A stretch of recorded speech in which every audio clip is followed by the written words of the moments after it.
This is episode 108 of the Battle of Ohio podcast. The Cleveland Browns are looking to build off of their momentum from their Week 1 win over the Carolina Panthers this week against the mighty New York Jets. The mighty. The mighty. Oh, they scared me so much. They scared me so much. I remember back in the day, being like 2018, Thursday Night Football had they were running these ads hyping up every single Thursday Night Football game that happened. And there was a Thursday, I think week 1 or 2 or something like early in the season, it was Browns versus Jets. And they were hyping the game up and they were like, Baker Mayfield, Sam Darnold, the futures of the franchise. Which team is going to get ready to go to the Super Bowl first? And it's like, now it's just kind of like looking back at it. It's like, that didn't work out so well. Yeah, I think Baker Mayfield do fine in Carolina. I mean, perhaps, but I'm just saying, Baker Mayfield in Cleveland and Sam Darnold in New York dynamic didn't work out so well. Yeah, Sam Darnold's career is over. Right. I mean, we had better off. So anyway, the Bengals need desperately to bounce back against the Dallas Cowboys this week. And speaking of the Jets, let's please, for God's sake, avoid the Mike White situation. And we'll explain that one here in a little bit. But finally, the Steelers are up against a rough-looking Patriots team. But you know what? They're still going to lose because why, Thomas? But Pittsburgh still sucks. Damn right. You suck, Pittsburgh. Yep. All right. Probably should have had this. Here we go. Welcome to the Battle of Ohio podcast, where we follow the revival of the historic rivalry between the Cincinnati Bengals and the Cleveland Browns.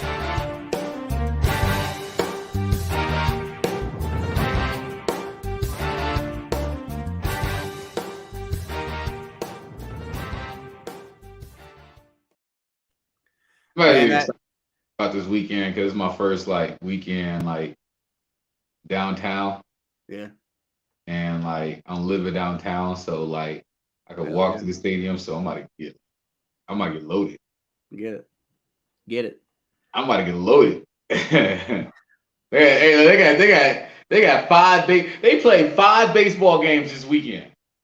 Think how crazy that is. They played 5 baseball games in 3 days. They got doubleheader today, tomorrow, and they got a single game on Sunday. That's a lot of baseball.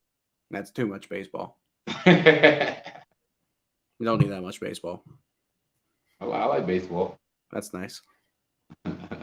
I respect baseball. Oh, I like that. I respect the respect. Okay.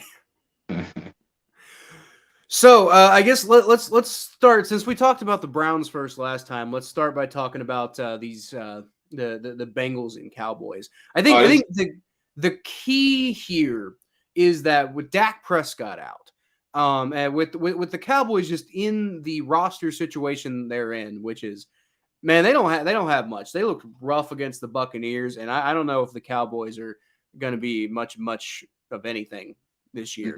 Mm-hmm. So I mean, then again, I said basically the same thing about the Steelers.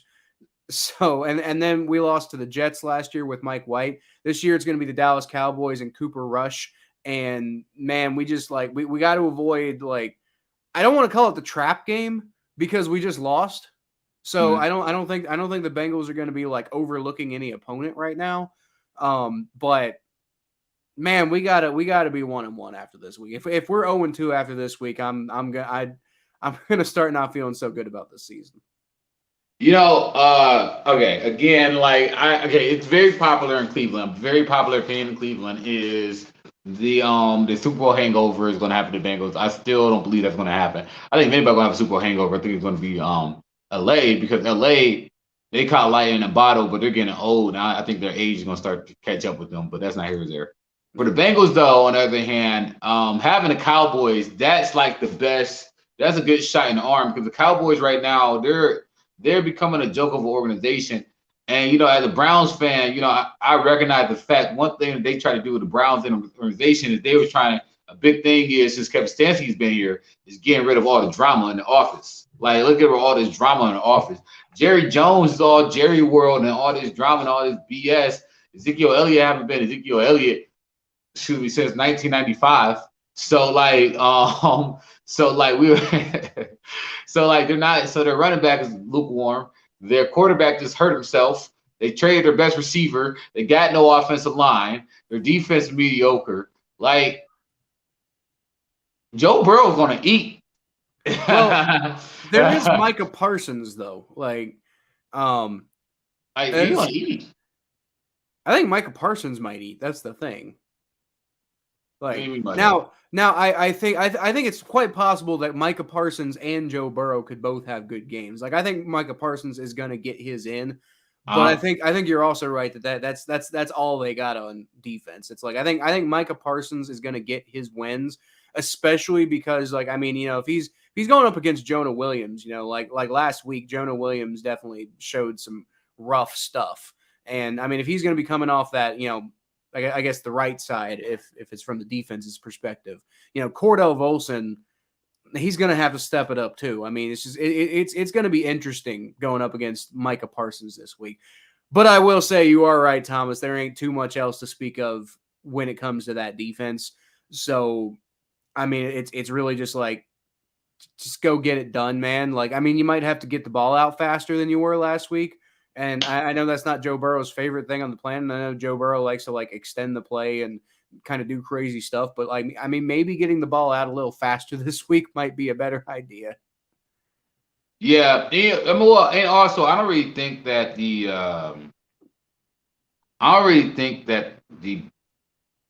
I'm not in a rush to hop off this offensive line bandwagon. I think that by mid-season, the Bengals are going to have an average offensive line. And I think that's all you really need when you have Joe Burrow.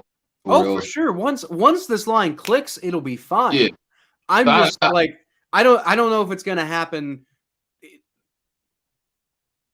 I think the offensive line is going to have a fine game. I just think, Jonah Williams and Cordell Volson dealing with Micah Parsons might not be the easiest thing. So, but I think the other side of the line is going to have a fine game. Well, but it can't be any harder than going against TJ Watt. I know you got hurt until the game, but they just went against. And the Steelers traditionally have one of the better defenses and one of the better pass rushers in the game. So I just think that you guys went against a known good defense. Like the Steelers they're always going to have a good defense. Like we could talk about how much we hate them all they want. Well, I'm always going to take the Steelers defense over. I want to take the Steelers defense over the Cowboys defense. I'm sorry. I mean, of course you'd take the Steelers defense over the. All Cowboys I'm saying is, look, Kyle. Let me say this. All I'm saying is we should have done a lot better than we did. That's all I'm saying. So anytime I go back and watch the old episodes, when I watch these old episodes of us, there's been times when you've been panicking. I'm like, hey, you shouldn't panic. You should be good. And anytime I tell you that, you generally from outside perspective, I'm telling you like, hey man, like from outside perspective, you're gonna be good. You're gonna be good. Like y'all gonna be good. I really do think that we're gonna see. Like first of all, one thing about the Cowboys Stadium, the Cowboys Stadium is a very, very, very nice stadium. Nice breeze, nice grass. Feels so big, feels like a giant stage is in front of you. You got a whole bunch of people around you. It just feels so good to be in that stadium. And I realize when you're an away team, you love performing in good ass stadiums. You just love it. That's why NBA players average like 50 points in Madison Square Garden. Like, we're in Madison Square Garden. I'm gonna go off. It's the same thing at Dallas Cowboys Stadium. And you know who's playing at the Dallas Cowboys Stadium for the first time on Sunday? You know who's playing that stadium for the first time on Sunday, Cal? Would it be Joe Burrow? Okay, well, he is too. But the other guy, the other very important guy, Jamar Chase. And the reason why really who you were talking about? Yes, I'm very excited about seeing Jamar Chase in that stadium. I'm very excited. Well, okay, here's why. Here's why. Let me explain. When I went to that game against the Cowboys, they played Odell Beckham had 4 touchdowns. Odell Beckham had 4 touchdowns. It was phenomenal. This man ran all up and down Dallas. I think Jamar Chase is going to do something similar. There's just something about that field. Receivers love playing in Dallas. It's a fact. Freaking Tara Owens up here, get in the middle of the circle, look up to the sky, confirm Jamar Chase, 2 touchdowns, 180 yards. Book it. 2 touchdowns, 180 yards. I'll take that.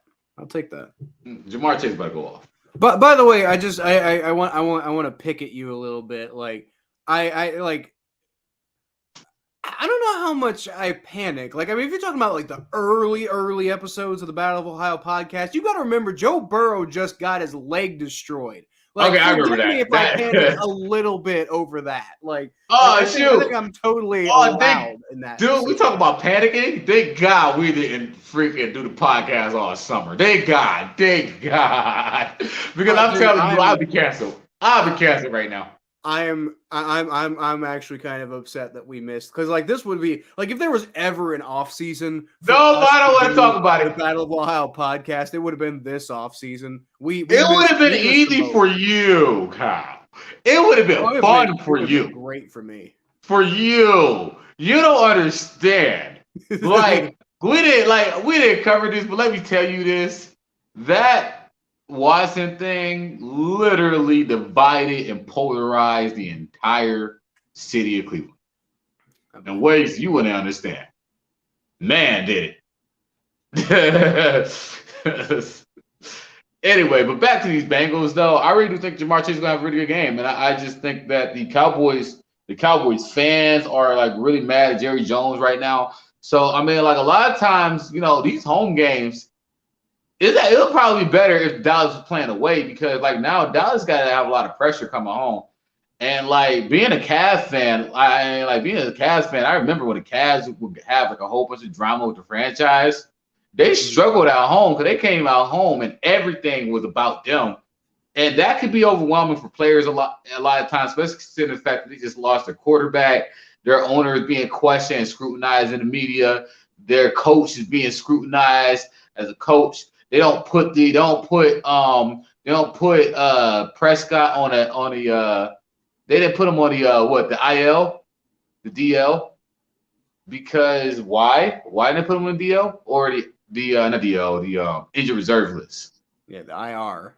The IR, there it is. All right. They didn't put him on the IR, and they're not really like I don't get it. Like, what's going on? Like, why aren't we putting him on the IR?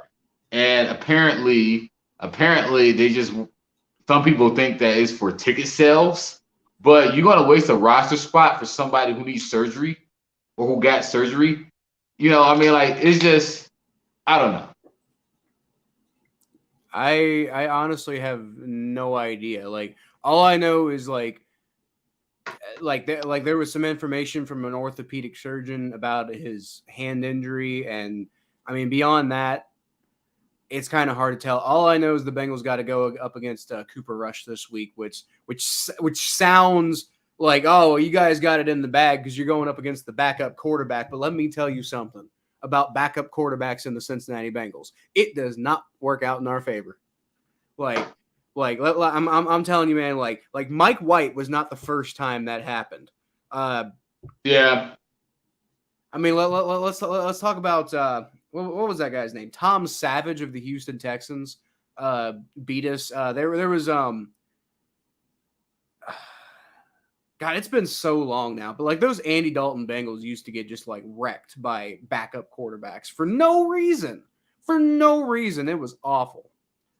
We got on a more positive note though, we got Jamar Chase. You know who's going to be covering him, Thomas? You were talking about Jamar Chase having a big week this week. Mm-hmm. I think that is quite possible because he's going to be going up against Trayvon Diggs. Oh yeah. And if there's anything that defines Trayvon Diggs, he's boom or bust. And quite often it's bust. If he's boom, it's because he's making interceptions, which that may not bode well for Joe Burrow after he just, threw 4 picks against the Steelers. But as far as like a coverage standpoint, Trayvon Diggs is about to get absolutely worked. Like, it's going to be fun if you're excited about Jamar Chase. If you're a Cowboys fan, probably won't be so fun because Jamar Chase is about to absolutely destroy this dude. I just really like Joe Burrow after a loss. He gets very locked in after a loss. He galvanized the moment. Did Yeah, you y'all not losing this game. did you hear about what Joe Burrow did? Like after the Steelers loss? He texted Donovan Mitchell and welcome him to Cleveland. No. He was literally sitting in his locker room, just like staring at his locker for like hours after the game. He was just like locked in and pissed off. He's a baller, man. I know. Can't wait for him and Watson play each other in December. That's gonna be insane. That's gonna be insane. That's gonna be a good game. Get ready for that. We might see the Browns or the Bengals play 3 times this year.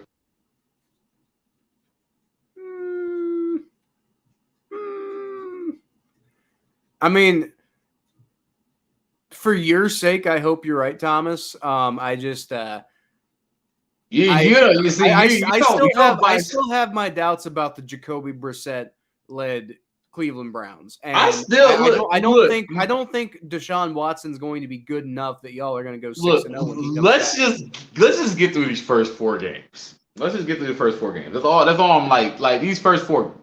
We got to go 3-1 these first 4 games, but we got to go 3-1 these first 4 games. If we go 3-1 these first 4 games, I think this would be a lot easier.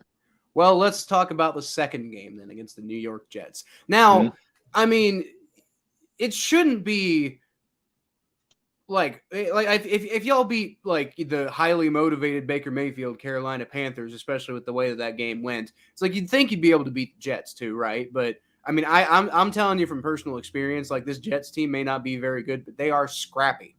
Yeah, that's a Robert Saleh led Jets team, but they look very bad. They look scrappy last week. I actually think that he's on a hot seat, and it's pretty obvious he's on a hot seat. But one thing I noticed is that he's running his mouth. When coaches running their mouth in football like that, that's not a good thing. When a coach is talking like that in football, that generally molds. In fact, in sports at all. Mm-hmm. Like when has it ever been like? I mean, there's probably an extreme example out there, like Bob Knight maybe. But when has it ever been a good thing that a coach been like, oh yeah, we about to go out there and we're gonna smoke them? Like we got all these dogs on our team. We got this. You talking smack, dude? We just lost by 30 and 40 points, dude. Like, shut up. It reminds me of Freddie Kitchens. When Freddie Kitchens come out after Myles Garrett hit Mason Rudolph in the head with a helmet, he's wearing a t-shirt. Why you like? I can wear a t-shirt. I'm the fan. Let the fans do that. When your players do that, fine. But you're the freaking coach, dude. Shut up. Shut up, man. Because like Myles Garrett, Nick Chubb, all of them, they won't hear that. They're gonna be like, oh, okay, Mr. Saleh, let's see how quickly we get you fired. Like, people think like that. People honestly think like that. You piss them off because this is a game of gladiators, and just give a gladiator a reason to come after you.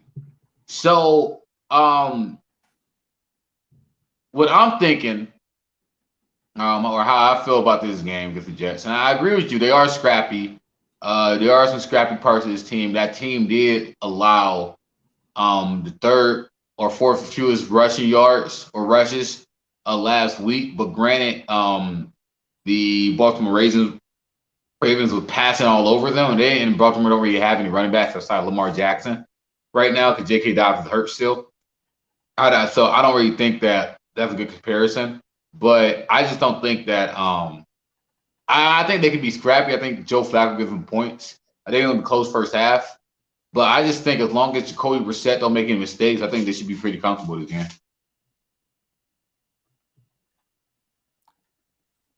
That's fair. He still concerns me, but he concerns me more for next week than this week. I'm being real with you because I think the Steelers. That is fair due to the matchup, but I mean, I will say at the same time, like this, one thing the Jets are good at is pass rush, and I really do think that, like, I mean, I know that the Browns have a solid offensive line, but I think Jacoby Brissett very well could be rattled in this game. No, he don't get rattled. I know that's pretty cool about him. He don't get rattled. It's just that he just doesn't. he doesn't pass the ball downfield. Like, all right, Jacoby is like, okay, so Jacoby is the ultimate consistent quarterback, right? He's going to give you, what you expect from him is what you're going to get. So, I don't expect much. exactly.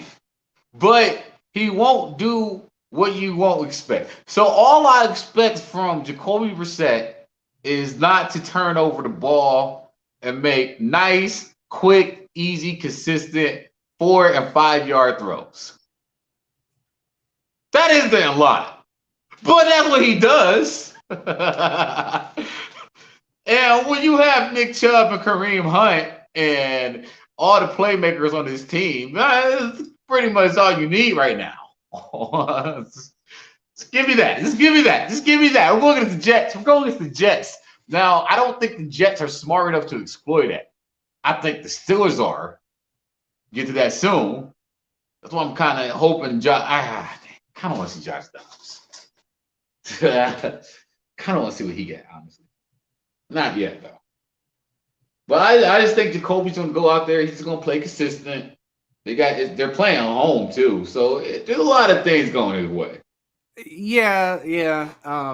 I will say though, I have this feeling that this week very well could be one of those games where both teams stay within single digits in the scoring column. Oh yeah, I don't think. I mean, this could be like a 9-6 kind of game. I don't see that only because I just don't think they're gonna be able to stop Nick Chubb or Kareem Hunt. They stopped the Ravens' rushing attack. That's not Kareem Hunt and Nick Chubb, though. No, but it's the Ravens' rushing attack, which is but the Ravens' rushing attack is only Lamar Jackson, and besides the Ravens, they still put up 45 points. What was the score of last week's game? They put 24 points up. Okay, and they had 0 touchdowns on the ground. Yeah, that's true. I don't know, man. I mean, they might look good against the run, but it's 24-9. I just don't see them stopping Nick Chubb and Kareem. Look, I don't know. Look, man. I think you're really underestimating that Jets front four. No, it's just that Lamar Jackson is quick and he's a good running back. He's a good running quarterback. But who else do they have that could run the ball besides Lamar Jackson right now? Kenyon Drake. How Davis. Would you put either of those guys on the tier of Kareem Hunt and Nick Chubb? No, by no means in any way. I mean, that's what I'm saying. Look, this is what I think. I think what you're I am saying is, I think the Ravens have a good offensive line. Yes. The fact that the Jets didn't allow somebody to have more than 31 yards rushing on the day, that's why I'm saying, okay, yeah, I'm sure Nick Chubb and Kareem Hunt will get their yards and stuff like that, but I wouldn't be shocked to see the Jets hold them out of the end zone as much as possible. I give you that, but I just think that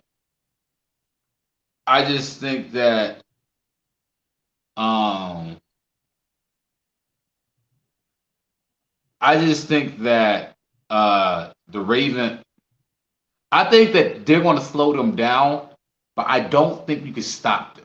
I just really think that Nick Chubb and Kareem Hunt are both going to get theirs. And I think that they have enough packages to exploit the Jets' defense to allow both of those players to get hot. And I think eventually what's going to happen is the Browns are going to wear them down. I think they're going to be wore down by the second half. I think the Browns are going to go off. It's a hot game. It's supposed to be 89 degrees on Sunday off that lake. So, we're going to see who gets fatigued. Because those linemen might get fatigued after a while. They keep on. If they win the battle in the trenches, that's going to be a fun battle in the trenches to watch. Actually, if you're somebody who would like offensive lines and defensive lines, tune into this game. But I that's the Browns' strength. And I just really do believe the Browns should be able to overpower them. But one thing about Kareem Hunt that makes this tandem so versatile is that what they're doing is now that they're having both backs on the field at the same time. So Kareem Hunt is technically a fullback right now. And so one thing they're doing with Kareem Hunt is that they're getting him on these little short screen routes and these screen plays like they used to do in Kansas City. And he is very dead. Like he's so deadly with that. He is so deadly. You get Kareem Hunt running a running start on that little quick little catch, and him and Jacoby, they got that down pat. I just think that this game just have Kareem Hunt's fingerprints all over it. Like, and if Kareem Hunt's get hot, then Nick Chubb is definitely going to get hot. Man, hey, when you got the best running back in the world, that kind of relaxes you a little bit. Who's the best running back in the world on the Browns? Well, okay. Best running pure back, runner, best backfield for sure. Pure runner. I think Nick Chubb's the best pure running back in the league. Well, okay, maybe, but like the thing is, you gotta take the whole package into account. And okay, a whole package into account Christian McCaffrey if he doesn't get hurt. I was gonna say, well, okay. I mean, I'm not even talking about like catching the ball. I'm talking about the whole package, like as far as like like on the ground and running with your legs and stuff like that. Like sure, Nick Chubb, but if you're taking everything into account, including the crazy moves and stuff that people do, I gotta say Derrick Henry, man. I can't. It'll be like duh. I mean, that man's a freak. That's what I'm saying. Like, but I'm a big believer in Nick Chubb. I have him on every fantasy team I can possibly get him on. I think Derrick Henry's the better. But one thing is about Derrick Henry though is he rushes the ball 30 times a game. Nick Chubb rushes the ball less times a game than Derrick Henry does. But that's one of the reasons why Derrick Henry's so good is because he can take such a workload because he's so big. Man. But you also got to think of Alvin Kamara. Alvin Kamara is pretty damn good too right now. Alvin Kamara is good. I don't think he's better than Nick Chubb or Derrick Henry though. Honestly, if I were to pick all the running backs in the league, the only running back that I would pick that I would rather have for my team over Nick Chubb would be Derrick Henry. I would not. I mean, Christian McCaffrey. I would definitely take Nick Chubb before. I'd rather have Nick Chubb on my team than Christian McCaffrey, only because of his injury history. Yeah, I don't even know where to rank Christian McCaffrey just because, like, the sample size with him is so small. Yeah, I think he just moved the receiver, honestly. Who's your? I know this is like way off topic, and we won't spend too long on it. But who's your top 5 running backs in the league? Top 5 running backs in the league. Oh, this is great because I put this out and put it on my TikTok. My top 5 running backs in the league. Okay. Let me think. Let me think right now. Let me do it backwards in my head.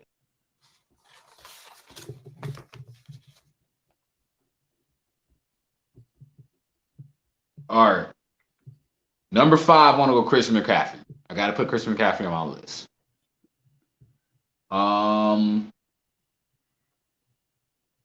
Number 4.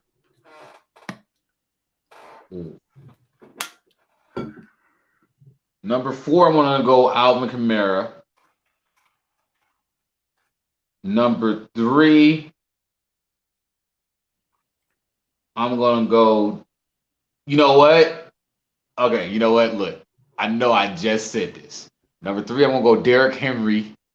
Number 2, I'm going to go Nick Chubb. And number 1, I'm going to go Nathan Taylor out of Indianapolis. Okay, so who was your number 4? Alvin Kamara. Okay. So I'm going Christian McCaffrey, Alvin Kamara, Derrick Henry, Nick Chubb, Jonathan Taylor. Because I just think the only reason why that Derrick Henry is at number 3 for me is that the one reason why his rushing stats are so high is because he rushes the ball more than any other running back in the league. And that's an advantage. I know him being a workhorse adds to that value, and him getting, no matter how many rushes you got, 200 yards is 200 yards. I get that. But I just wonder what some of these under running backs will look like in that system. Just curious. That's just my thing. That's fair. But that's actually kind of the point that I'm about to make, though. So, my top 5 running backs. are a little bit different than yours because I don't even know if I'd put Christian McCaffrey in my top 5, and it's mainly because of the injury history. It's just like I don't know what to expect out of him. Like he's really talented for sure, but like I mean, is he one of the top 5 running backs right now? I don't know. We'll see. He could be, but I don't have him in my top 5 right now. Okay. I got my number 5. I'm gonna say Joe Mixon, man. Like, okay, I like that. That I ain't mad at that at all. That dude's underrated as hell. Like, I mean, no, I ain't mad at that at all. Joe Mixon, like, you know what though? I don't know why. Joe Mixon is. No, go ahead. Let's hear the rest of your list. You're fine. I was just gonna say, not necessarily you, but a lot of people, I think, forget that Joe Mixon is so damn good. And you got to remember the offensive line. He's doing all this shit behind. Yeah. Right? I mean, he does this insane stuff sometimes. Like, yeah, he's good. He's fast. He quick. Mixon is. Yeah, he's nice. My number 4 is actually the guy who I wanted the Bengals to draft instead of Joe Mixon. And it is true that I think he's better than Joe Mixon, but only by technicality. And right, that's Alvin Kamara. I got him number 4. And the thing about Alvin Kamara is he's so balanced. Like, you can do anything you want with him. He's not like a super hella master at any one skill, but he's so good at every individual thing you can ask of a running back. Alvin Kamara's a beast. He's probably the most well-rounded running back in the NFL. But overall, I'd say number 4. Number 3, I got Jonathan Taylor, and I think Jonathan Taylor is going to finish with the most yards in the NFL this year. But just from like who I would want on my team, he's I think I think I'd take 2 guys ahead of him. You can probably guess who those 2 guys are. So number 2, I got Nick Chubb. Just like we discussed a few minutes ago. Number 2, I got Nick Chubb. Great, amazing, incredible. I'm jealous as hell that you guys got Nick Chubb. Even though we have Joe Mixon, like I can't be that jealous because we got a fine running back. And then number 1 is Derrick Henry, man. Just like the things Derrick Henry can like do to posterize other human beings who try to tackle him is just like it's unmatched. And quite honestly, I don't really buy the Tennessee Titans at all. I never really have. Like they're fine. I feel like they're really well coached. I really like Mike Vrabel, but I don't buy the Titans as a roster. Like you know what it is that I think is Ryan Tannehill. You know what I was thinking this. I think that this is what I think Ryan Tannehill is what is going to eventually happen to Baker Mayfield. Because I think Baker Mayfield is going to be that. And I think that's what a lot of people's issue about Baker Mayfield was. And I kind of get it now. Like, I think Baker is better than Ryan Tannehill, but I think that he's going to have a similar career trajectory or like kind of like a Kirk Cousins, like mid-tier quarterbacks. Mid-tier quarterbacks. They're so confusing. And personally, I think that he plays well and he's consistent. But he doesn't blow you away. And that's why they haven't made it to the Super Bowl yet. And that's why I don't buy the Tennessee Titans either. I remember the Browns when they smoked them. By the way, I want to give a little honorable mention. I didn't even think about this guy. But because I didn't think about this guy, I think he deserves an honorable mention.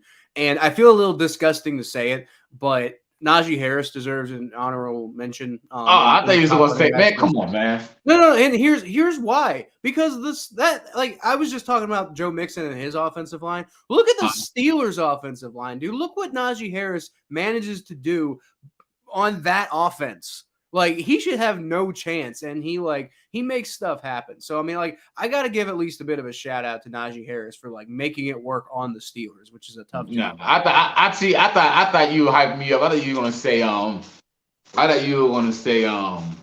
Dalvin Cook. That's the guy that we didn't mention.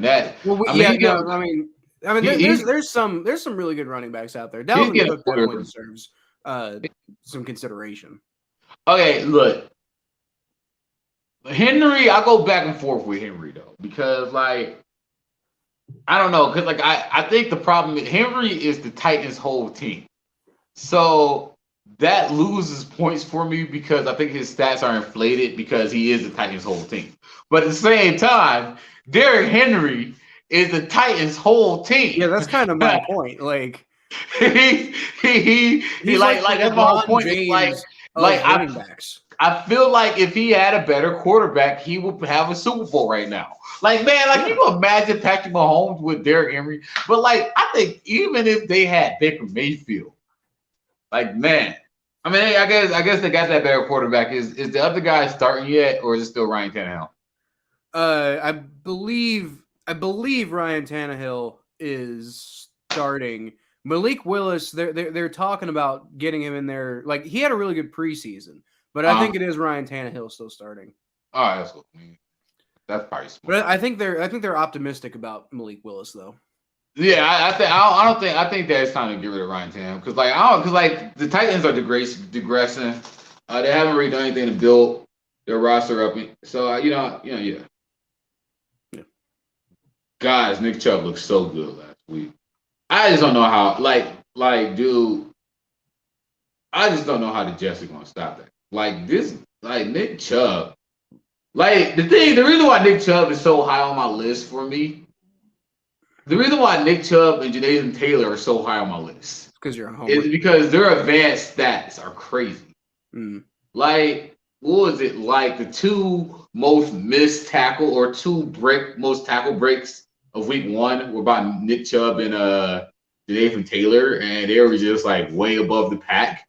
The advanced stats on both of those players are so good.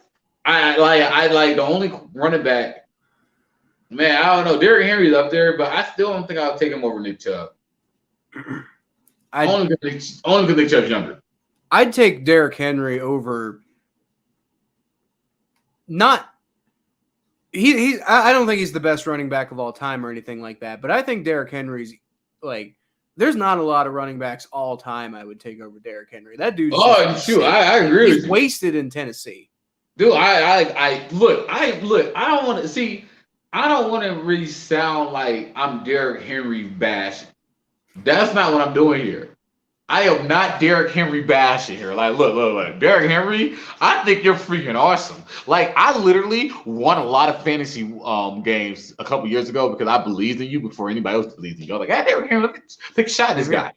I want to take a shot at this guy. Mm-hmm. That season, you exploded. I'm never going to forget that 98-yard touchdown run. I won that game because of you. Thank you. I appreciate you. That was phenomenal. I was jumping the weight table yes. I am not Derrick Henry bashing at all. It's just that I'm uplifting Janae Taylor and Nick Chubb so much. Partially because they're younger than you, for one.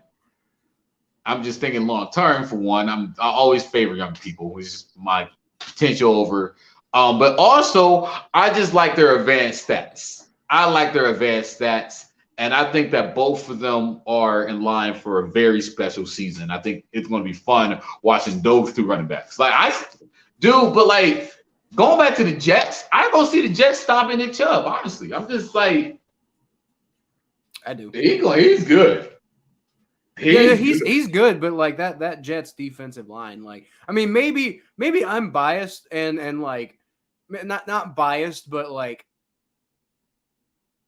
what's the word? Traumatized, I think, from watching what the Jets defensive line did to Joe Burrow last year. But man, I people don't give that Jets defensive line enough credit. I'm sure Nick Chubb is probably going to do fine, but I don't think he's going to have a big game. I really don't. Robert Saleh is a good coach. He's a good defensive coach.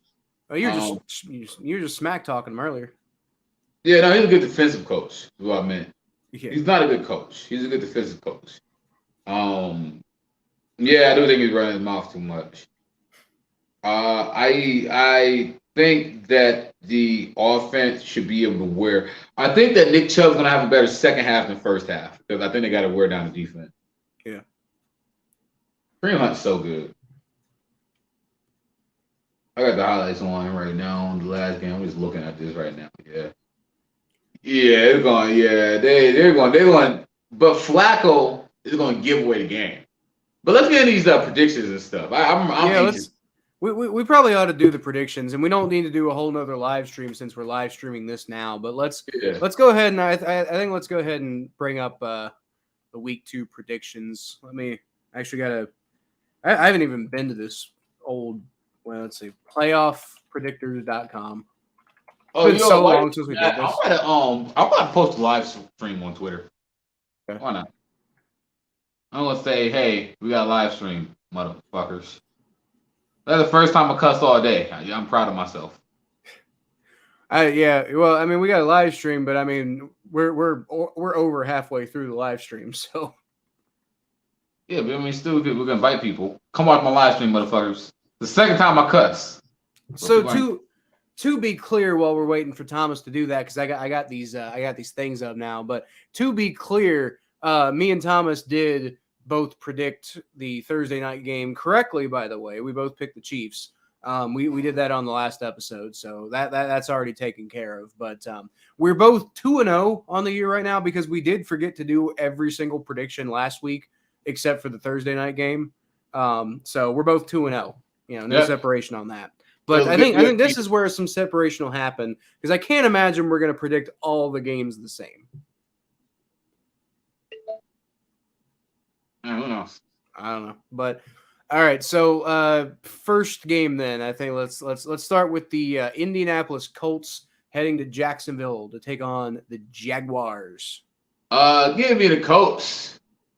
For about time a team in the AFC South get a win, but just simply about what I said about Jonathan Taylor, like he's gonna go off. But I am rooting for that tie. Because I would love to see the AFC South go 2 straight weeks without getting a win. That would be hilarious. It's Jonathan, by the way. Sorry, Jonathan Taylor. That's okay. It's just I don't think Jonathan's a hard name. No, they're like sometimes it's Nathan, sometimes it's I Jonathan. know the NFL players have weird names sometimes, but in I this case, no, it's just Jonathan.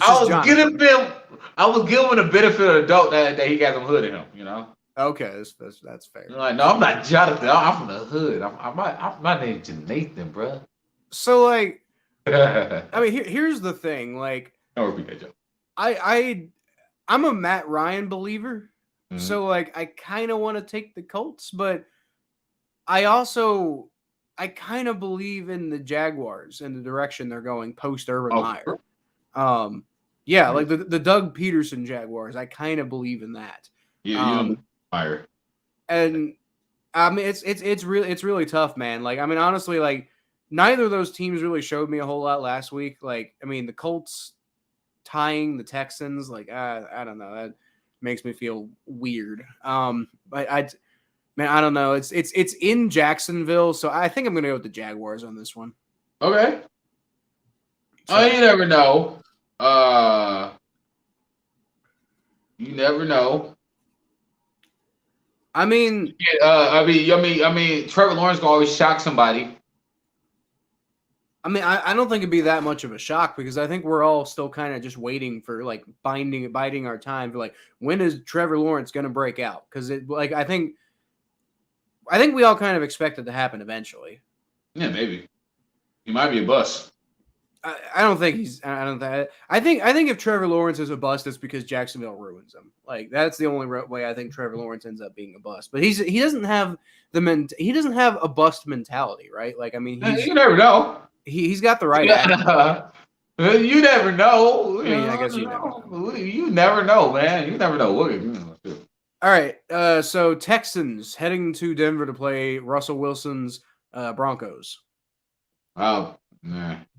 I would love to say Texans, but I would also love to say the Texans. No, you know what's funny is that I was going to put the Broncos were going to be my what's it called, my Super Bowl pick, and I don't know about that. I never bought into the Broncos or immediately Super Bowl contenders with Russell Wilson thing because, quite frankly, like. I got a good look at the Broncos last year. Like when the Bengals and Browns played them, and I looked at it, it's like people are hyping up how amazing this team would look if only they had a quarterback, and I'm just like, I think you're oversimplifying this a little bit. Like, I mean, yeah, that defense is really good, but I think this offense has more problems than just not having a quarterback. Like, I think Westbrook is taking a step back as a quarterback. that's the other thing. It's like, coming into a new system, and it's like Russell Wilson's a very, very, very good player, but I think people act like he's one of the greatest quarterbacks of all time, and he's just not. He never has been. And he's very talented. He can do a lot of cool stuff, but making that transition is a hard thing to do, and it's so rarely done like, immediately right away, like you just hop in and everything's great. It takes time to adjust.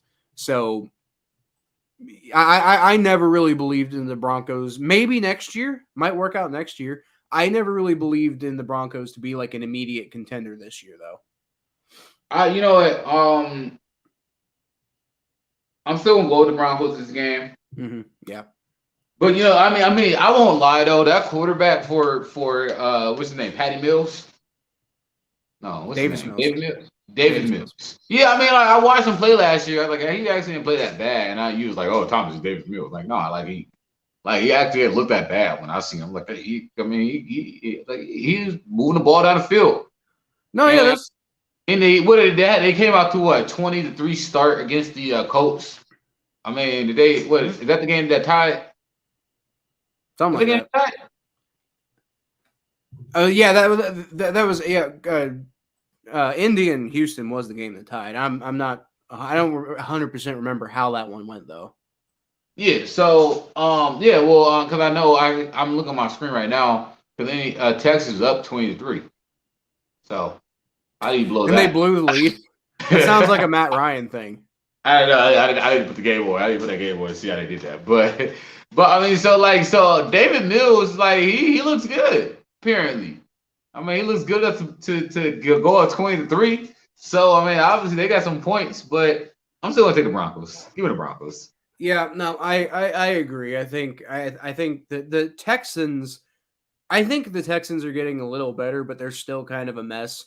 And like I believe in Davis Mills. I've been like a lot of people have been kind of looking at me funny because I really believe that Davis Mills is like the franchise quarterback down there in Houston, except for the part where I don't really see like the second Houston has the opportunity to go get somebody better, they will. But I don't think they should because I think Davis Mills is a solid quarterback, and I think he brings a culture of some stability to Houston, which they desperately need. Unfortunately, I think the Broncos are probably just I think they're going to bounce back this week. Like I stand by what I said where I don't think the Broncos are going to be like real contenders this year, but against the Texans, I think they'll bounce back. I don't think Texans are good. They should. All right, so we got the Tennessee Titans heading to Buffalo to play the Bills, and that's the Monday night game. What you got? Tennessee Titans play the Bills. Yeah. That's gonna be fun. Who's playing home? Tennessee? No, Buffalo. Oh yeah, Buffalo. Give me Buffalo. Yeah. No, give me. Yeah, I agree. I don't think this is gonna be that fun. I think Buffalo's gonna crush them. I think Buffalo's on a mission right now. I think Buffalo. That boy Josh Allen is nice. I will say. I will say I think Buffalo is going to be scary for a while, but I do think that they might burn too hot too quickly. That's my only concern with them. I think they might end up like kind of floundering into the playoffs eventually. I think they're going to get really hot and they're going to kind of like they're going to use up all their energy too early on and they're going to kind of like fall off later. That's how we're going to have a fresh quarterback in the second half of the season. Wait till he plays. I can't wait till he plays. I can't wait till he plays. God, I can't wait. It's gonna be so funny when he plays. Because when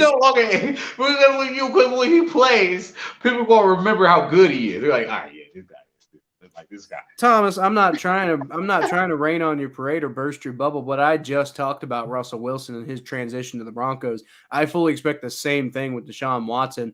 And on top of that, he hasn't played in like 2 years. Yeah, maybe a year and a half, but By the time this happens, it'll be 2.5 years. By the time it happens, it'll be almost 2 years. Okay. Point being, Point being, there's going to be an adjustment period, and he's only got 6 games to do it. Yeah, that's plenty of time. Okay. All right. I mean, the whole time, he's not like, look, Michael Vick was in prison. He was in prison. This man was locked up, won't let me out. And he took a while to get going again. No. He didn't take a while to get going. Michael Vick had to take a while to get going. His first season back, he had one of the most efficient seasons that he ever had in his career. He went to the Eagles. He started balling out. Come on, bruh. Come on. He'd be fine. Yeah, but he had the whole season. He'd be fine. He'd be fine. All right. We'll argue that later. We can argue this all season long. We can argue this all season long. We have all season to do it. We are. This is literally the theme. This is literally going to be the theme of the podcast because, like, the best part is the Browns get 4 cupcake games to start the season off. So we're just going to be sitting here like, the Browns just won another one. It's just going to get real interesting. Who we got next? Oh, we're still the Buffalo Bills beating the Titans. Yeah, come on. Let's be real. Well, I think we both agreed on the Bills there. Next game we got on the docket is the Cardinals visiting Las Vegas to play the Raiders. Ooh, that's fun. Give me the Raiders. I don't like the Cardinals. I don't like the Cardinals either. I'm going to agree with you here. The Raiders aren't perfect. They have their flaws, but like I feel like the Cardinals are headed for like a bad collapse. Like a Cliff Kingsbury is about to get fired midway through the season kind of collapse. Yeah, I agree. He's a horrible coach. I don't like him at all, and I think paying Kyler Murray was a mistake. Yes. I think the Cardinals are in have made their own bed, and it's not going to be comfortable. Wow. It was just Sam Darnold. All right. NFC games, and we'll bounce back to the AFC games, but as we always leave the AFC North for the end. So NFC games, we got the Tampa Bay Buccaneers traveling to New Orleans to play the hated Saints. That's interesting. What did Tampa Bay do last week, by the way? What did Tampa? They kind of beat the crap out of the Cowboys. Oh yeah, that's right. Yeah. That's right. The Saints always have a good defense, but at the end of the day, Tampa Bay got Tom Brady, and the Saints don't have Sean Payton. So give me Tampa Bay. Tampa Bay. Yeah, Tampa Bay. Right. Tampa Bay. Yeah.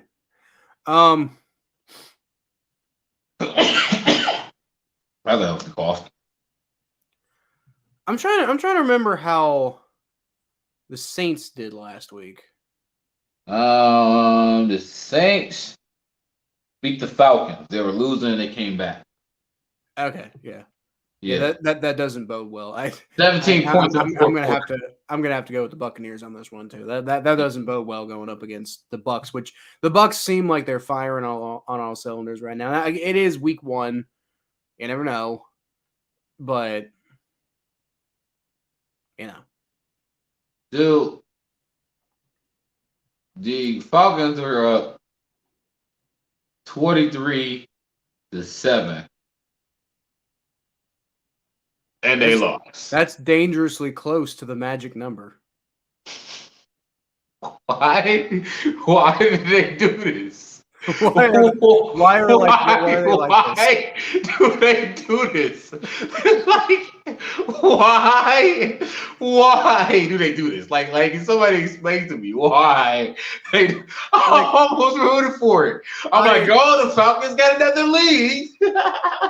every once in a while, I made a video earlier today where I was actually talking about the Cincinnati Reds, and I was mentioning how could it possibly be that they've become the most embarrassing team in a city that has a expansion soccer team and a cursed football team, but as a Bengals fan, I can always just sit back and think, at least we're not the Falcons. It hasn't been that bad. Let me get this correct. Wait, hold on. Let me get this correct. I don't want to get. It was 20. They were up 26-10.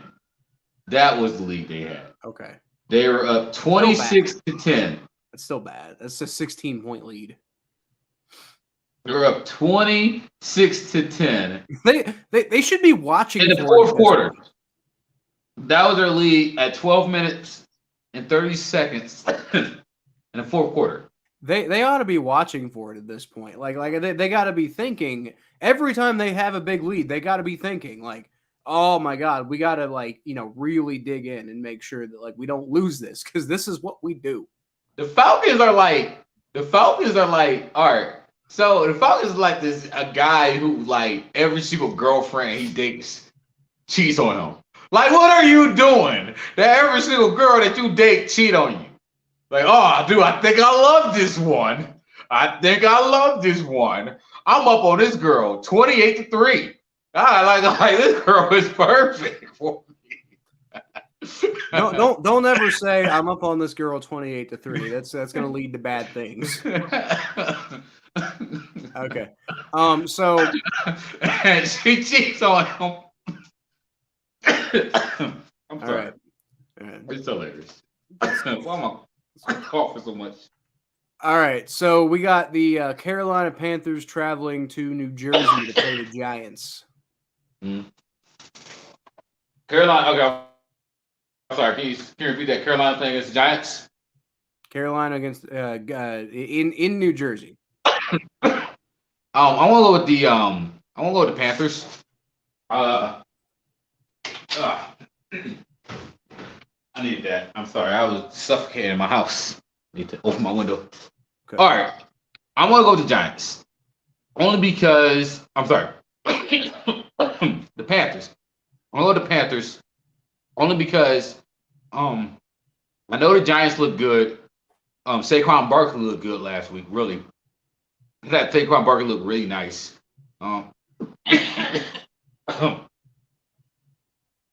God, are you gonna be okay? I have no idea. I just started coughing out of nowhere. Let me just some water.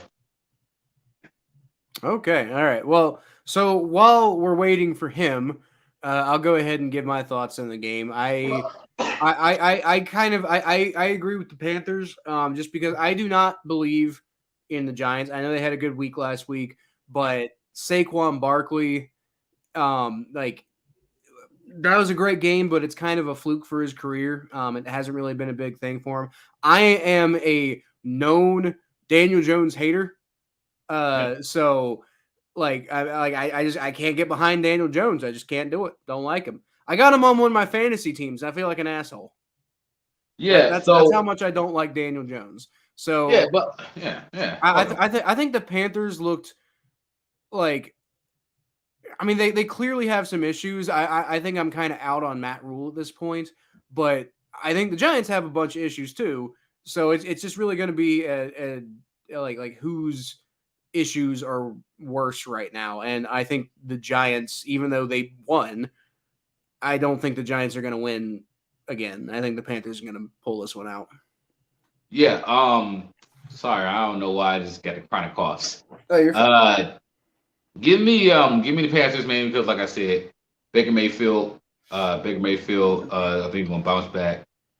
He's gonna come back very strong. I'm very excited. That's what he does, right? Yeah, he does. He does. Anytime his back is against the wall, he plays well. His back is against the wall. He's gonna come out firing. And Giants are the Giants. Yep. Very good team. The NFC is so weak. Oh yeah. The NFC is so weak. Speaking of weak NFC teams, we got the Washington Commanders and the Detroit Lions. Damn. Give me the Lions. Give me the Lions. Give me the Lions. Who's home? Lions. Give me the Lions. Okay. They're getting better.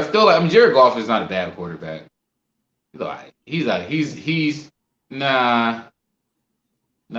is. But He is. I don't know about that. He's not a bad quarterback. He's just not a good quarterback. Yeah. I mean, he can still win you games though. Well, he can not lose you games, I think is the thing. I mean, he went to the Super Bowl. They go to the Super Bowl. So, but I'm gonna go with the Lions though. I think he's gonna have a good game. All right. I'm gonna go with the Commanders here. The Commanders beat a bad team last week. I think we're going to beat a bad team again this week. You know, Carson Wentz went out there and threw 4 touchdowns. Like I did not see that coming. But the trash. Well, we were just talking about my hatred for Daniel Jones. Now we'll talk about your hatred for Carson Wentz. It's the NFC East. Let's just burn down the NFC East. Bengals will try to help this week. We smoked them the last 2 years when we played them too. So we got Falcons going to Los Angeles to play the Rams. Falcons play the Rams. Yeah. The Rams. Yeah. Rams. I wouldn't be surprised. And I know it sounds like such a cliche at this point, but I'm serious because it keeps happening. And so I'm honestly, you might as well keep predicting it. I wouldn't be surprised to see the Falcons get up early and blow a lead. Yeah, me either. We're not going to cheat this time. You're not going to get cheated on this time. Oh, you got cheated on again.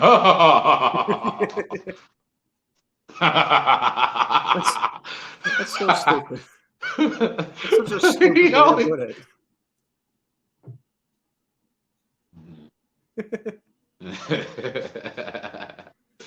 All right. Seahawks going to the 49ers. Seahawks versus 49ers. Okay. 49ers. Ooh. You know, the Seahawks looked good last week. They did. I mean, they look bad. Geno Smith didn't look bad. They're not good enough to beat the 49ers. Maybe 49ers.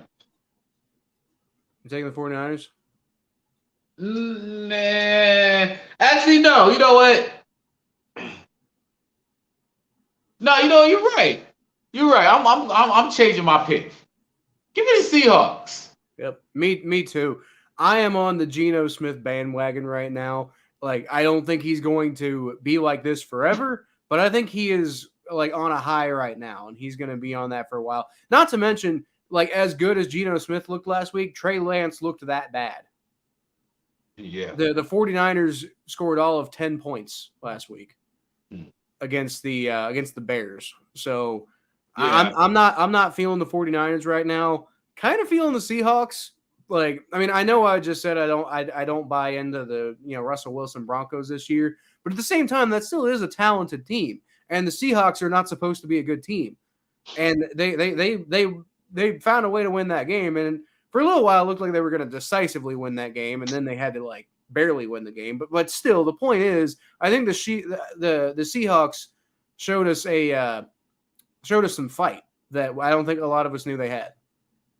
So I'm feeling, again, I'm not feeling the Seahawks all year, but this week against the 49ers, I'm definitely feeling the Seahawks. All right, awesome.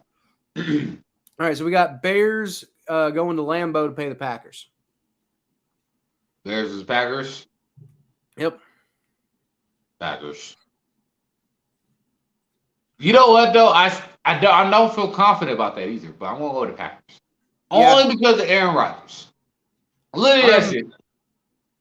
I really want to pick the Bears right now. I really do. Me too. Like, do we do upsets of the week still? Huh?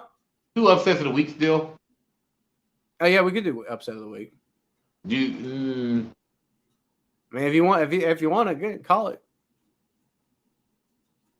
How many other games do we have left? I'm not. I've already picked out my big upset of the week. We after this, it's all the AFC North games. Okay. I really want to pick the Bears too, because like I was like, oh wait, no, we got one more NFC game after this. You know what it is for me though? is that Aaron Rodgers went to the sideline and didn't he yell at his team during the game last week?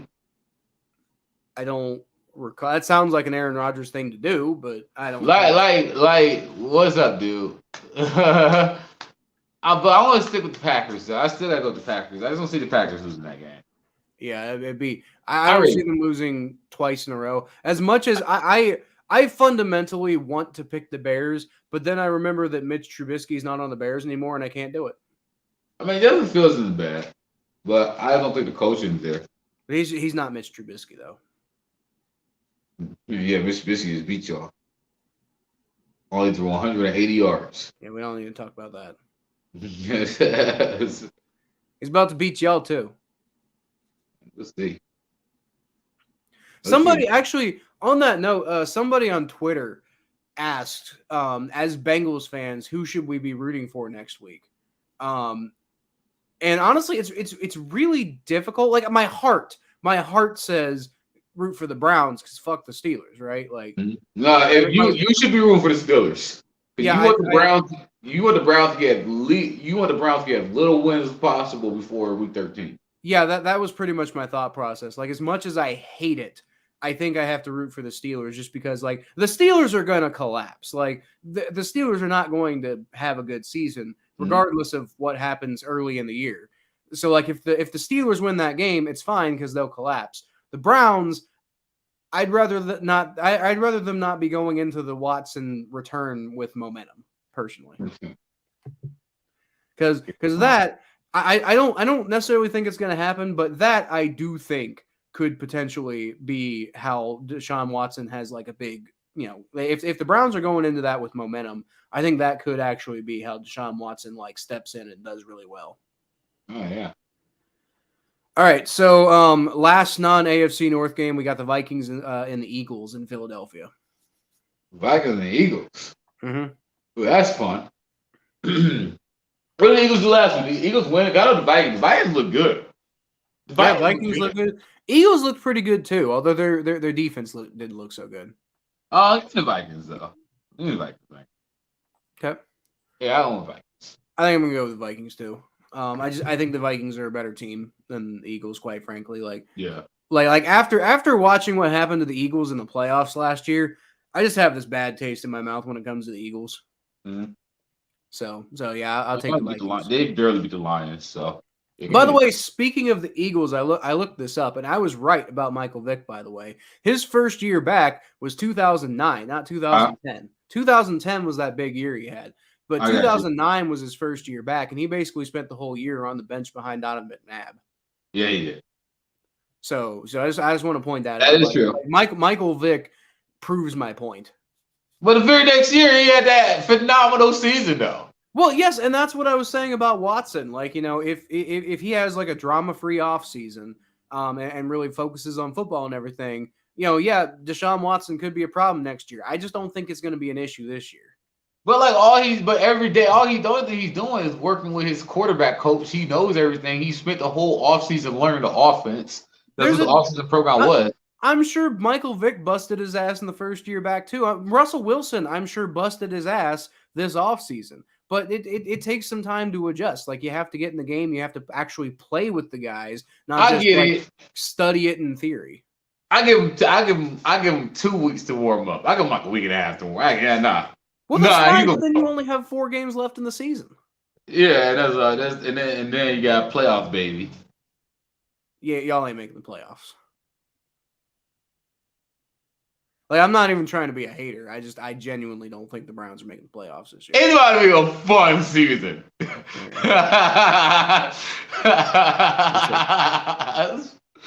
It's about to be a really fun season. All right, so first AFC North matchup we got the New England Patriots traveling to Pittsburgh to play the indelible Mitch Trubisky, who continues to be a thorn in my side, and the Pittsburgh Steelers. Give me the Pittsburgh Steelers. Think so? Mac Jones don't really look that good. Yeah, not really. Are we going to talk about that? Are we going to talk Yeah, we can talk about that. The Patriots are rough. You know what it is that Mac Jones don't look that good. The Steelers, they just, they're Steelers. Yeah, And then they gonna find some way. They're gonna be like, oh, we're gonna rally around TJ Watt. You know how Steelers do. Oh, we're gonna rally around TJ Watt. Oh, we feel so bad about TJ Watt. They're gonna get the terrible towel. They're gonna be like, yeah. And then they're gonna have this very close game where they just grind and sludge stuff out. And they'll get in Mac Jones' head. They're gonna poke the guy. They're going like, ha ha ha, you Mac Jones. You gonna laugh and stuff. You miss your offensive coordinator, don't you? You hate Bill Belichick, don't you? Ha ha ha, you zombie. Ha ha ha. They're gonna poke this dude. Freaking Biggest Fitzpatrick. They're gonna get a pick on this dude. The game's gonna be real tight. And then Steelers are gonna do some BS and win off some BS at the last minute, and we're gonna be like, how the Steelers win that game? Because they're the Steelers. And it's Mac Jones. And Bill Belichick doesn't look like he's in a good place right now. So you know what? Give me the Steelers. Give me the Steelers. I hate that makes so much sense. I'm picking the Patriots here, and let me tell you. Yeah, okay. I'm picking the Patriots here, and I'll tell you why. You know why, Thomas? Why? You tell me why, Thomas. Because Pittsburgh still sucks. Because the Steelers still suck. Damn right. That's why. Because honestly, man, I watched the Pittsburgh Steelers. I mean, I know the Patriots had a bad game, but I mean, honestly, it's the Dolphins. I don't know why, but the Dolphins have their number. It's just a tradition at this point. The Dolphins beat the Patriots. It's what happens. But listen to me. Listen to me. The Pittsburgh Steelers looked like a dumpster fire last week. The fact that they won is a travesty. Now, okay, let me be clear. If the Bengals had won, that would have been a travesty too. That game deserved to end in a tie, the way both teams played. But the Pittsburgh Steelers absolutely no shape or form deserved to win that game. That was awful. That was one of the worst displays of football on both sides I have seen in a very long time. And I've been a Bengals fan for a while, let me tell you that. So I have no faith in the Pittsburgh Steelers. I know the Patriots didn't look so good, but they're the Patriots. I expect them to bounce back. The Steelers, man, I don't know. It's hard for me to pick them up against. They could be going up against the Lions this week. I don't know if I could pick them. That was bad last week, man. That was bad. Like that was y'all got some ruminations and like meditating to do after that game. Like thank your lucky stars that you came away with a win, because I don't know how you did it. I covered and analyzed and broke down and studied that game. I still don't know how y'all did it. So, but that's just my thoughts on that. So next, we got the Miami Dolphins going to Baltimore to play the Ravens. Ooh, that's interesting. How did Miami do last week? They kicked the shit out of the Patriots. Well, I mean, not really. It was 20-7, but the defense kicked the shit out of the Patriots. You know what? Give me the Dolphins. Damn. That kind of ruins my momentum here, because I was going to make this my big upset of the week. Oh, okay. Well, you know what I mean? I'm sorry. Well, you can still have it. You have it. I'm sorry. We just act like you said it first. You go first then. You go first. So anyway, Thomas, I'm going to make this one my big upset of the week. Because, oh, really? Yeah. Wow. Because we're going to sound for you. Don't get me wrong. The Ravens looked fine against the Jets. Like, I mean, there wasn't. I don't think there's really a whole lot to criticize there, except for that running game, which really looked pretty rough. But I mean, man, the Dolphins, especially defense wise, the Dolphins came out of that game. They impressed me. Tua wasn't great, but he was kind of like Jacoby Brissett, right? Like, yeah, he wasn't great, but like, I mean, he didn't really make any big mistakes either. He ended up with a quarterback rating of over 100. So, I mean, I guess it worked out for him. I just maybe I'm thinking too much about what happened last year when the Dolphins kind of upset the Patriots, and that was hilarious and awesome, and I'm expecting that to happen again this year. But I really do think that I think that the Dolphins have more momentum going into this game, and it might be offset by the fact that it's in Baltimore. But I mean, I think pound for pound, the Dolphins. I don't necessarily want to say the Dolphins have more talent, but I think they know how to use their talent better than the Ravens do. That's the Ravens' biggest problem often, is that they have all this talent and they often don't really use it very well. I guess. Okay. I'm going with the Dolphins. Like you said, I was looking at that how the Jets defense, Jets defense, like you said, didn't do a bad job against the Ravens. So I really don't think that Miami's going to have a real lack in defense. In fact, I think Miami's a better coached team than the Jets were. Traditionally, I think that Brian Flores was a really good coach. Maybe got fired a little bit too prematurely. And I think that the coach now is going to continue the tradition. And the words are spit in that locker room. That team looks like it's going the right direction. There's a lot of weapons on that team. That team could beat you. There's some playmakers on that team. Like I said, Tua isn't bad. He's kind of like Jacoby Brissett. And the Ravens having such a low rushing attack against the Jets is kind of alarming to me. And they don't got J.K. Dobbs yet. I don't read their rushing attack. Don't really scare me. So It doesn't. It doesn't. And I just think that's going to be interesting. Yeah, I'll be honest. Like, I wasn't a fan of Brian Flores. I felt like moving on from him was the right move. Then I found out why they moved on from him, and I'm like, okay, that was a bad move. But I do think ultimately they I felt that Brian Flores wasn't doing as good of a job as everybody thought he was. I felt like he was kind of like chaotic in the locker room and wasn't really. I didn't feel like he was doing a very good job with Tua developing. Yeah, I agree with that. I think he did. He's focused so much on the defense that he ignored the offense. And I feel like Mike McDaniel is a much more balanced coach. I really like him. I like the direction the Dolphins are going with Mike McDaniel. I wasn't a huge fan of Brian Flores. Still not. No, I blame him. Mike McDaniel's going to do great. Mike McDaniel's going to do great in Miami. I think he'll have a good run there. Hopefully he can save Tua, but I mean, if not, I still think Mike McDaniel will find a way to be successful. All right. Yeah. So next up, we got the New York Jets going to Cleveland to play the Browns. The Browns. I think the game's going to be. Actually, you know what though? I just don't think the Jets are going to be that good at all. I don't think that their offense. I don't think that they're going to move the ball against the defense at all. I think the offense is going to make many mistakes, and Joe Flacco is going to turn the ball over. And I think it's going to get going. The crowd's going to be going nuts. And I just see a very great coach out of Kevin Stefanski. And it's really fun. It was actually really fun watching Kevin Stefanski's coach last week. And he when he gets in his zone, you're like, yeah, that man went to Ivy League school. He's a fun coach to watch. But the offense, when it gets clicking, it gets real fun. I think that Kevin Stefanski is going to outsmart Robert Saleh. And I think that Joe Woods is going to have his way with Joe Flacco.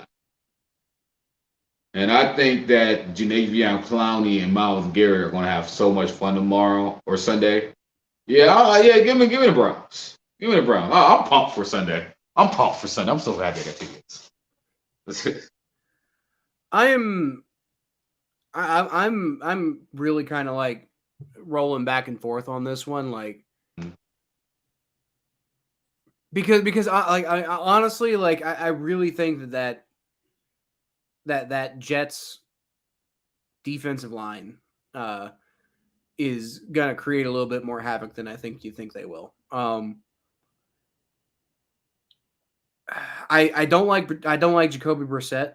I think that he's gonna get terrorized And I mean, I know you say he doesn't make mistakes, and yeah, he certainly didn't.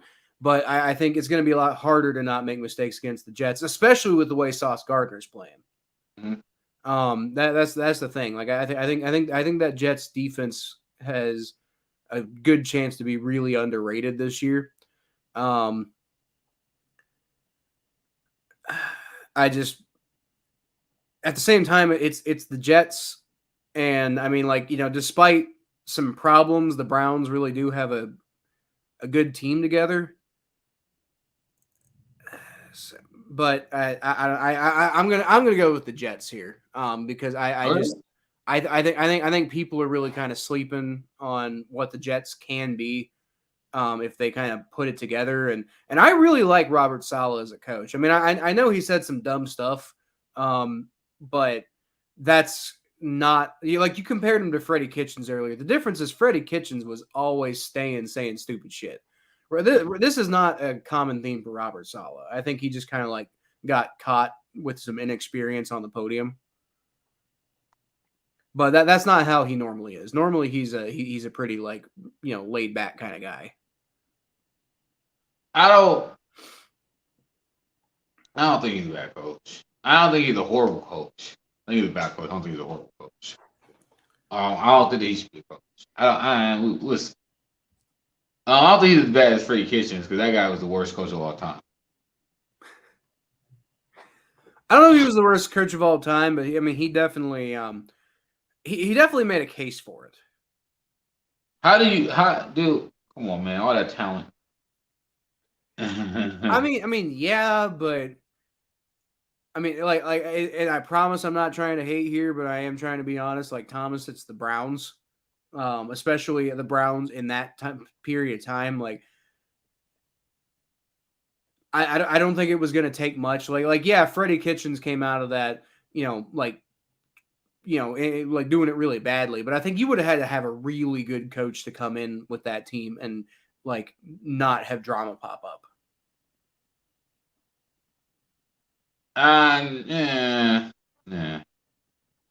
Maybe. All right. So last game we got is the Cincinnati Bengals traveling to Dallas to play the Cowboys. I'll let you go second, because I'm just gonna say right here, like, I don't see the Bengals doing that again. I mean, we talked earlier about how how the Cowboys are looking right now. Like, I mean, it is possible the Bengals can come in and bungle it away again, but going up against Cooper Rush, going up against that Cowboys offensive line, it's like, the only person on Dallas who really scares me right now is Micah Parsons, and he can't do it all by himself, especially with Jamar Chase going up against Trayvon Diggs. So I'm not saying it's going to be a blowout or anything like that. I'm sure the Bengals are probably going to find some way to make it harder than it needs to be, because that's what the Bengals do. But I do think the Bengals are going to come away with this one. I think the Bengals are going to beat the Cowboys, because I think the Bengals are a better football team than the Cowboys. Yeah, I think that's just period, point blank. Oh, what do you mean the Bengals are a better football team than the Cowboys? Well, I think the Bengals have a better quarterback than the Cowboys. I think the Bengals have better wide receivers than the Cowboys. I think the Bengals got a better running back than the Cowboys. Believe it or not, I would even give y'all a favor the offensive line, because the Cowboys' offensive line is horrible. That and our offensive line, I'm sure, will be fine eventually. Yes. I think the Bengals got some better defensive players than the Cowboys do. The only thing we don't have a Micah Parsons. But that's it. But beyond that though, like, we don't have a real big game wrecking type of like. I mean, Trey Hendrickson can be that guy, but he isn't often that guy. I think the Bengals have a better culture than the Cowboys do. I can agree with that. They got a better stadium. Yeah, better coach. So yeah, probably better coach. But as a football team, I take the Bengals football team over the Cowboys football.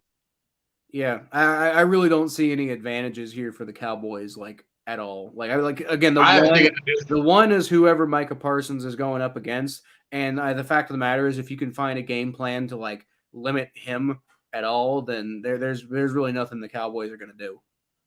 Dude, I even think that's a disadvantage that they're I even think it's a disadvantage that they're playing at home. Yeah. All right.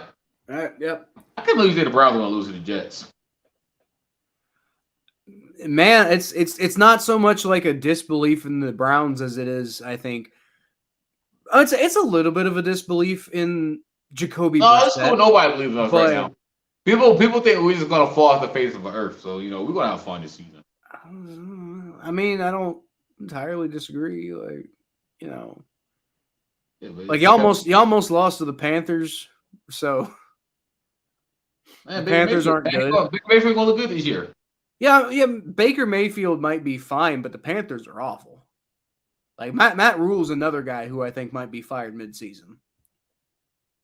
Yeah, like Baker Mayfield just like he got Baker Mayfield doesn't know how good he had it with Kevin Stefanski, because like the fact of the matter is, outside Kevin Stefanski, Baker Mayfield's like career in football is just going to be marred with like instability, and that's going to be that's ultimately going to be his biggest legacy. Is like he's not going to be a successful NFL quarterback because there was just so much instability in his career. I think Baker will be fine. I think Baker will be fine in Carolina, but I do think Matt Rule is a horrible coach. Yeah, he doesn't seem like he knows anything he's doing. Well, he tried to jump. He tried to jump from Baylor to the NFL. Like, I mean, come on. Yeah, but I mean, before I get too ahead of myself, let's get through these first 4 games. Let's get through these first 4 games. That's how I'm looking at it right now. Nope. Let's get through these first 4 games. Well, I think y'all stole one from Carolina last week, and it's going to get evened out this week against the Jets. Dude, we were winning most of the game. Carolina came back on us. I know, and that as they should have finished. And it was just two plays that were blown coverages. I don't think that Joe Flacco had that. The Browns should have blew out the Carolina Panthers. Well, Joe Flacco is not going to be as erratic as Baker. First of all, I think it'll be fine. Yeah, we'll see. I think Joe Flacco's way worse than Baker.